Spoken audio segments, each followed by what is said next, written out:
Hürmetli vatandaşlarım, leksiyamızda davamlaştırıyoruz. Jungo'ga qattiq so'z qildi, ya'ni Prezident Trump Jungo'ga qattiq so'z qildi. Amerika matbuotlari Prezident Trumpning qanchalik o'q doriso bor dedi. Mavzuli xabar 11-oyning 13-kuni Dovi torbiti e'lon qilindi. Bu deganlik ele qorish qilaman deganlik emas. Diplomatiya, iqtisod, savdo kelishimi, savdo tijorat unumi va boshqalar to'g'risida so'zlayotgan so'z. Shu nuqtada Prezident Trump Jungo'ga qattiq so'z qildi.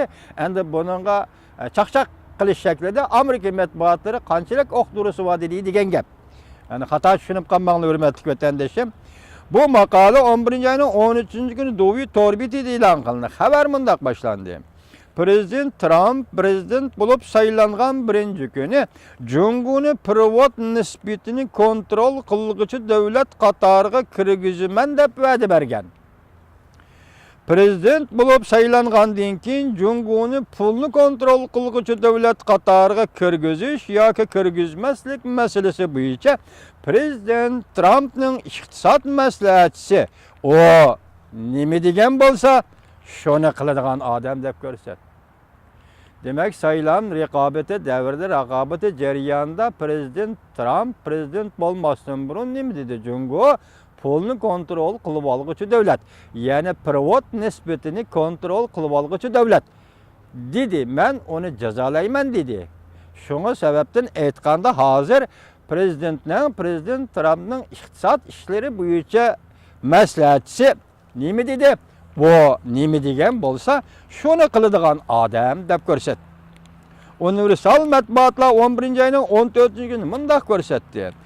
Prezident Trump prezident bo'lib saylangandan keyin saylam raqobati davrida so'zlagan ba'zi so'zlarni yumshatadiganligi to'g'risida signal tarqatdi.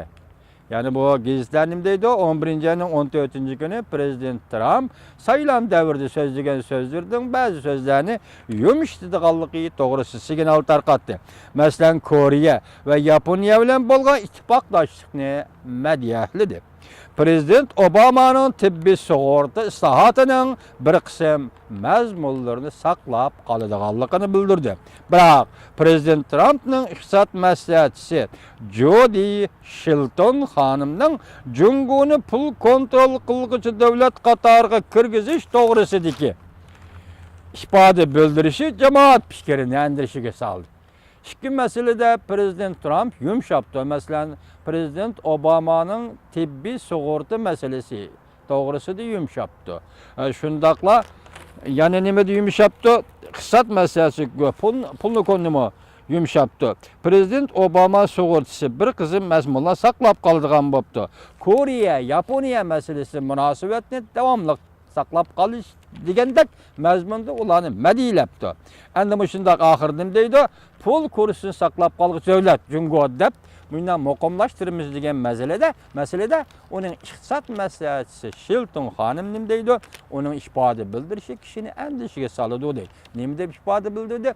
Prezident Trump nima degan bo'lsa, ishni qiladigan prezident yoki odam dedi.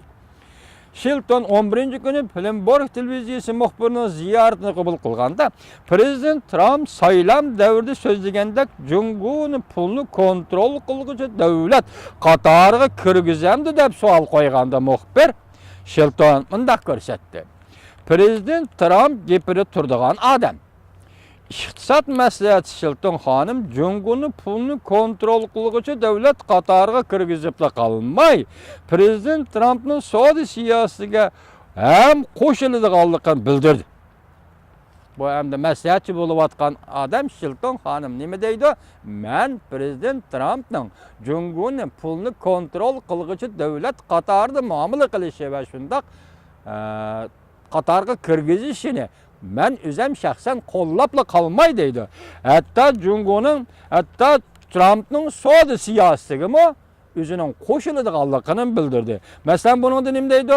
Jungo'ning eksport tovarlariga Prezident Trump saylam davrida raqobatlashganda shundoq degan edi.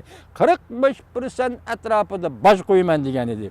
Demak, bu yerda hozir iqtisod maslahatchisi Shilton xonim bunday siyosatga qo'shilaman dedi. Cungo'nun eksport tovarlarına 45% baj koyuşkım koşulumendi deydi. Bu ende neme deydi bu haberini yazganda bu torbiti, dovi torbiti miken bu? Dovi torbiti iken hazır bu torbiti en sıra vatı dediğen gep. Sel çuçu vatı dediğen gep. Demek gepede tordu dedi. Gepini icra kılıdı dedi. Saylam devirde Cungo'nun eksport tovarları 45% baj koyumen dedi. Moşunu iş kaşırdı dedi. İkinciden yana Cungo'nun pulunu yake perevotның nispetini kontrol kılgışı devlet degan qatarga qo'shimaydi. Bu ikki mesele agar hozir buni bir iqtisod maslahatchisi deyapti, prezident Trump'dan bu to'g'rida bir gap yo'q. Hozir Jungo to'g'risidagi pul masalasi yoki baj qo'yish masalasi to'g'risida siyosat belgilanmadi. Biz uni 1-20 kuni kutamiz deb qaraylik. Agar shungacha bo'lgan oraliqda iqtisod maslahatchisi deyotgan mush gap bo'yicha 45% baj qo'ydigan Jungoning eksport tovarlariga. Shundan keyin Jungoning pulni yoki provod zapsini farqini nisbatini kontrol qilg'uchi davlat degan qatoriga kirgizgan bo'lsa, menimcha vatandoshlarım bu ish og'ir ish bo'ladi.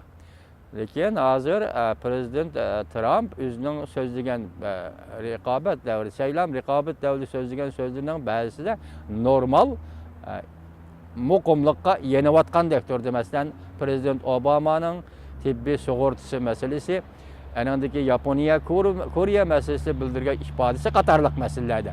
Biz qani buni kelar yili Allah burası ömrümüz, Xudo bas ömrimizni vatandaşlar bilan tang ko'ramiz. 1-20 kuni prezident Trumpning vazifa topshirib elish nutqini so'zlagan vaqtda biz bu mazmunlarga diqqat qilamiz.